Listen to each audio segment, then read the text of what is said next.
Alam mo, the first job of a president is not to go to war, but rather to bring peace to his land.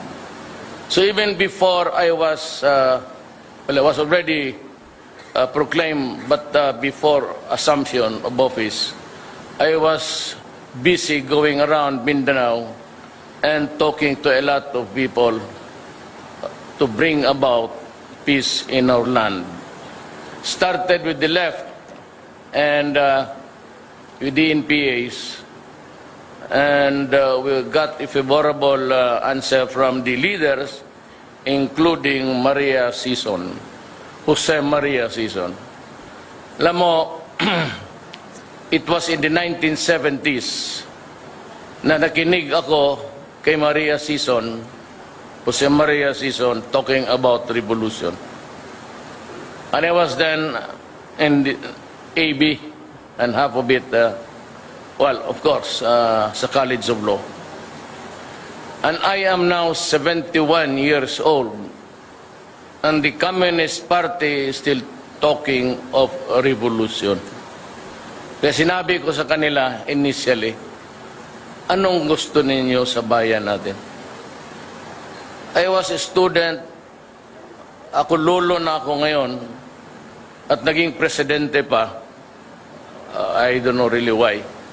You have to supply the answer. Maybe President Ramos can give us an idea. Well, we got this favorable response from the outside, and we started to talk. I went to the camp of Murad and started to talk to the Central Committee and Jafar. And since Noor is a friend of mine, and I said, Noor, we're about to go. Matanda na tayong dalawa. Are we still going to fight at this time? My job is to bring peace. My job is to talk to the enemies of the state, to the Communist Party of the Philippines, to the MILF, and to the MN, and see if I could make a difference in our lives. Alam mo, hindi ko sinali ang Abu Sayyaf neither dito o sa criminal campaign natin, because the Abu Sayyaf is closely connected with the issue of Mindanao. Originally, mga tao sila ito ng MN, pati mga anak na yung MN ngayon, pati MI. And that was where the futility we saw in the Mindanao issue. Simply stated, they're claiming the historical right and more privileges for them. And I cannot blame them. You know, when Magellan landed in Leyte in 1521, bringing Christianity with him and propagated it everywhere in the Visayas and Luzon, 100 years before, Sulu area and some parts of Mindanao were already Islam. And that is why a lot of the historical planners never really took into the consideration that there was this oppression by a series of government na hindi kanila. And they think that until now, we are trying to repress them. And I said to them, you know, you cannot drive us away anymore. Kagaya ko at pati yung mga anak ko, half of us are really Moro already. I have a branch of my family, my little boys and girls who are Moro. And so I behoves upon me, I think, to really look for the answer. And if I can hack it, and if I can talk to Maria Sison and bring about not a coalition government, an inclusive government, they are there already. And I said that just so long as the powers that would pertain to matters belonging to the police and the military, hindi ho sa inyo yan. But all others, the mundane matters of governance, I can give it to you. And we are talking. Next week, we're to talk to the MI, and eventually, I think, I'll have to travel to Hulo to talk to Noor. I am willing to give them safe conduct passes, only the leaders, at baka matsambahan ko na magkaroon tayo ng mapayapa. And if that happens, really, I can retire happy and I can look back and say that I did my duty in nation building. It is not a war to be fought forever. We cannot fight forever. We might have the weapons, the armaments, and the bullets, but the mortars. But does that not make a nation? My job is to bring peace. But hand in hand, I must also bring order in my country. Alam mo, sa totoo lang, we can only take so much. I am not warning Abu Sayyaf, but I said there will always be a time for reckoning. When, well, just keep our fingers crossed. And I said we can only swallow so much. We cannot be the whipping boy of a few who want nothing but maybe money and power in their hands. And so also with the problem now, a very serious problem of the country. Ay saan ka nakakita dito ng gobyerno na ang trafficking ng drugs is being controlled inside the Bilibid prison? Sa atin lang. At parang sampal yan ng ilang beses. And how it came about into being is really, well, I would have said, in neglect.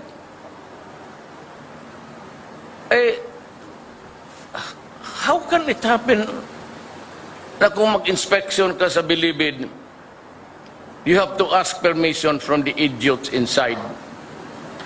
Ay, nako. This is my first day. I'm warning them there. They have the TVs there inside. Kaya napasyal ako noon, pagpasok ko, I was there to see, I accompanied Pastor Kibuloy to pray over kay Webb, yung anak ni Webb. Kawa sa Muntinlupa. At pagdaan ko doon sa death row, sabi ko, oy, Mayor, akala ko naman taga Davao. Sabi ko, ang rami niyong taga Davao na kulong ah. Sabi na, hindi, Mayor, mga Ilocano kami, halo-halo, mga waray. Nakikita ka namin sa TV. Well, the TV is there now. Magbilang kayo ng araw. Magbilang kayo ng araw. Sa ginagawa ninyo, do not be the solution of it all. May problema dyan, hinihiya ninyo ang gobyerno, sinasampal ninyo kami.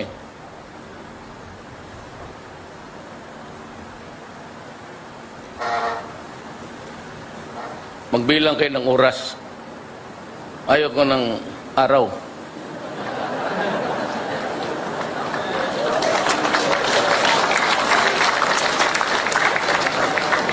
The drugs must be suppressed. It cannot be eliminated. For as long as the greed for money is there, the very corrosive effect of money has had an impact on our society. There are a lot of people, lives destroyed, using it. And noon, they were in the rural areas. Now they have reached the hinterlands. And they are getting the carabaos, and the pigs, and the chickens, and the eggs.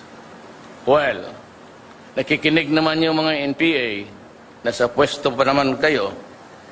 Ano kaya yung korte nito, ang korte ninyo na, I don't know if it's a kangaroo or otherwise, pagpatay na lang ninyo para mas madali ang solusyon ng problema natin. Anyway, kung maengkwentro ninyo yan, it's always a crime committed in your presence. You do not shoot anybody just because you see them walking. But I know you have this validation. Kayo dyan sa bukid, tatapusin na ninyo yan. Mas mabuti, wala na rin kayong ginagawa. there's a slowdown in the fighting, why should we be fighting?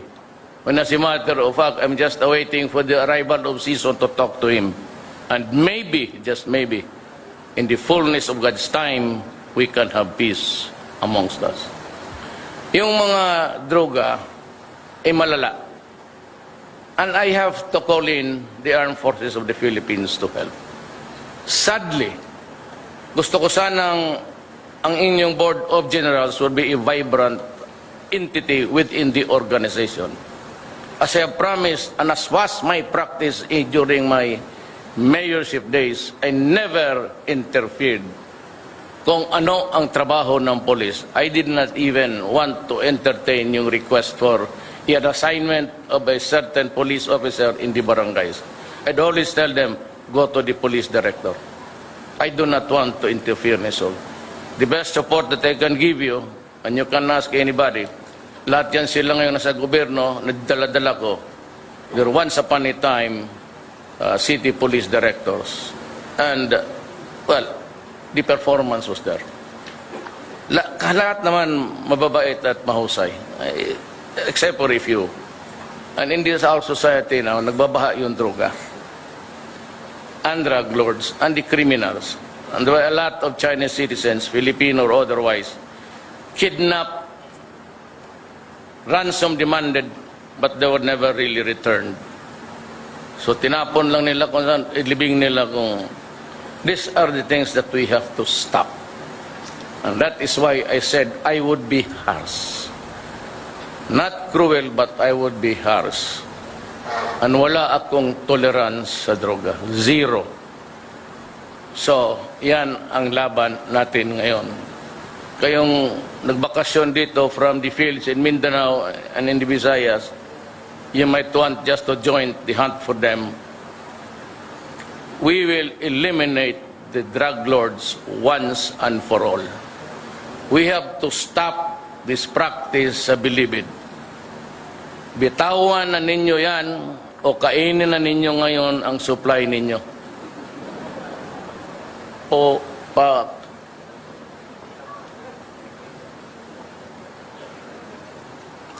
nawala na talaga ang pasensya ko sa inyo.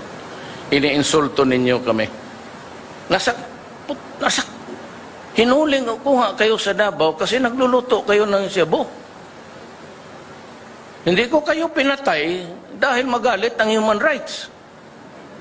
Dinala ko kayo dyan sa Muntinlupa after conviction at pagdating dyan, nagluluto na naman ng Cebu. Anong klase?